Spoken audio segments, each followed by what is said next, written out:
Hello दोस्तों, मेरा नाम है प्राजिता और आपका evidyarthi.in में बहुत बहुत स्वागत है। उम्मीद है सब अच्छे हो, बिल्कुल ठीक हो। और जैसा आप जानते हैं, हम लोग पाठ 9 कर रहे थे आपकी इतिहास की किताब से, क्षेत्रीय संस्कृतियों का निर्माण। तो इसका परिचय हमने पहले ही ले लिया, नहीं देखा है तो जाके जल्दी से देख लेना। हमारा विषय है चेर और मलयालम भाषा का विकास।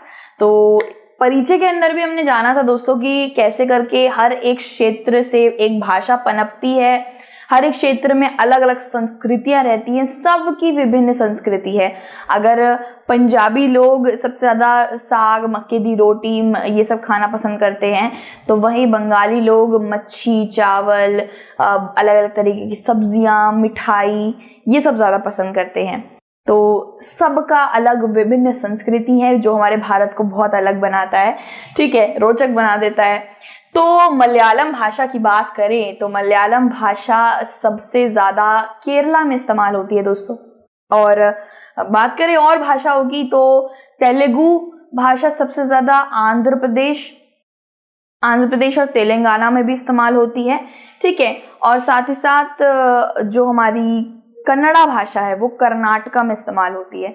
तो बहुत बार ये भाषाएं में सब एकदम एक जैसी लग रही होती है। एक बार हुआ था मेरे साथ, मेट्रो में मैं थी, तो वहाँ पे एक महिला बात कर रही थी। मुझे लगा ऐसे, मैंने उसे बोल दिया अंग्रेजी में साउथ इंडियन भाषा, लेकिन हमारा दक्षिण भारत तो बहुत बड़ा है ना, और हमें लगता है कि वहाँ सिर्फ एक ही भाषा चलती है।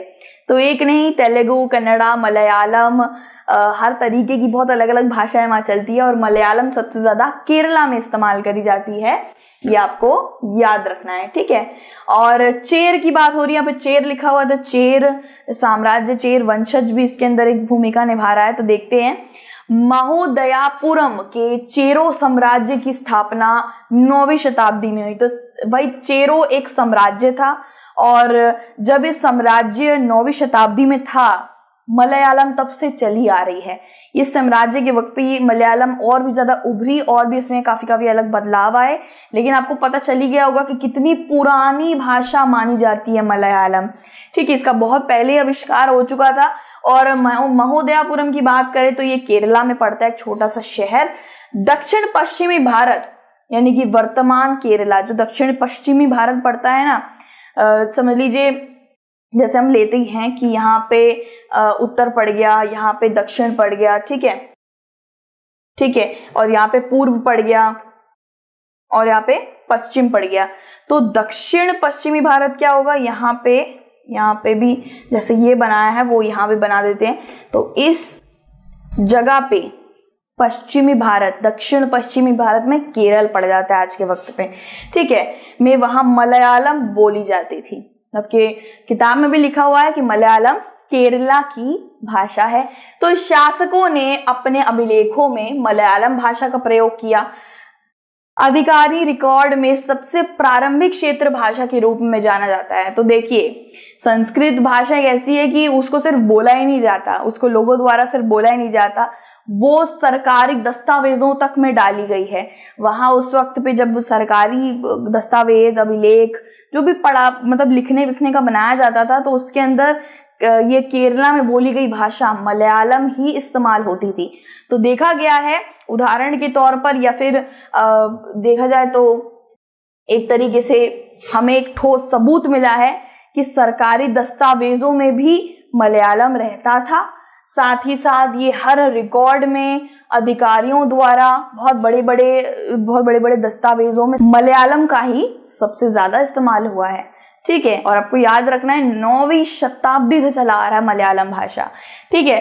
तो आपको पता चली गया होगा कि इसको कितनी ज्यादा महत्ता दी गई है, क्योंकि सरकारी दस्तावेजों में इसका इस्तेमाल हो रहा है।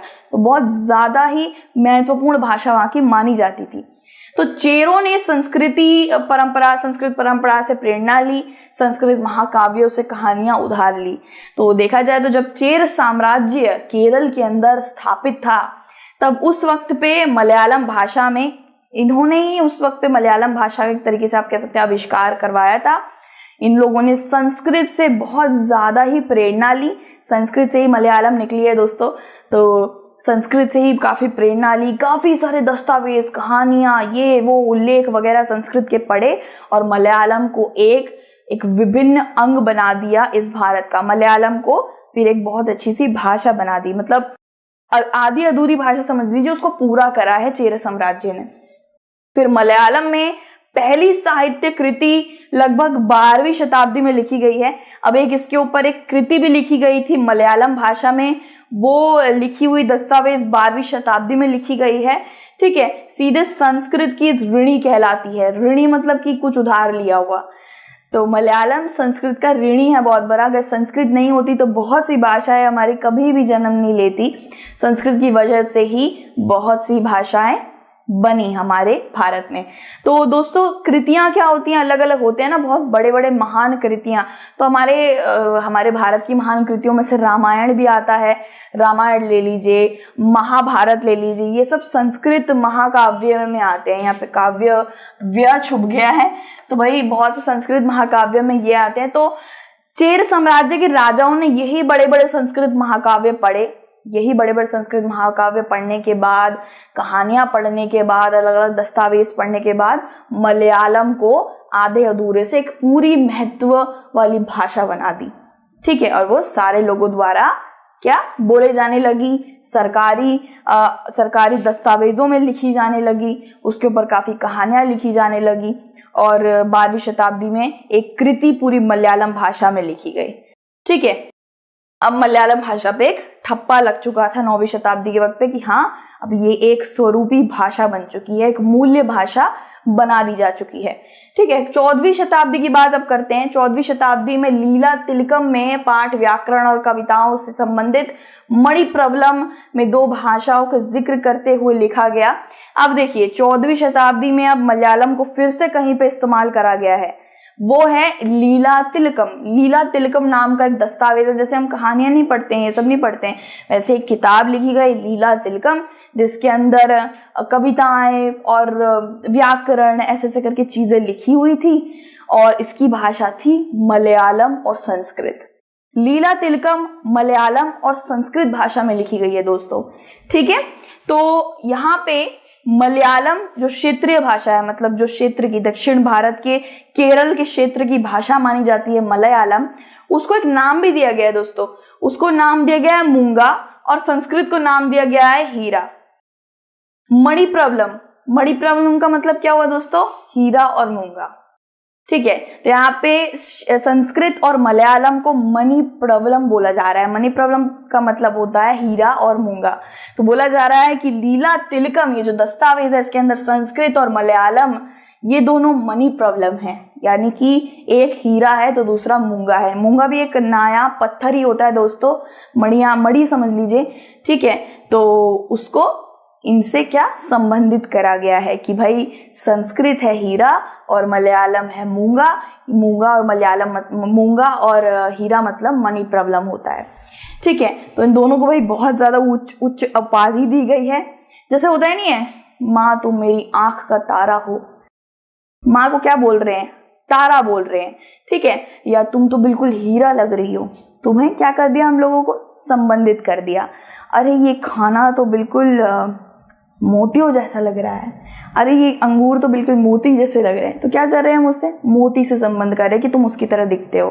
तो ऐसे ही मलयालम को मूंगा बोला गया है और संस्कृत को हीरा बोला गया है। ठीक है, तो इनका जिक्र करा है लीला तिलकम में, इन दोनों भाषाओं का इस्तेमाल करा है।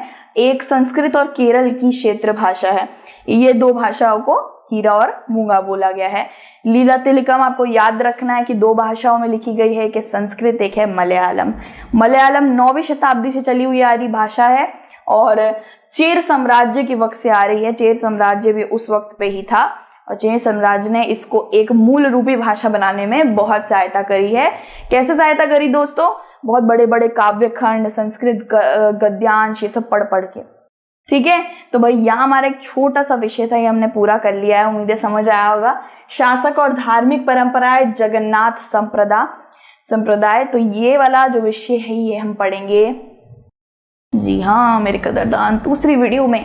तो भाई यहाँ पे हम लोग खत्म करते हैं वीडियो को, और be happy, be positive, God bless you always. हमेशा अपना ध्यान रखिएगा, take care and bye bye.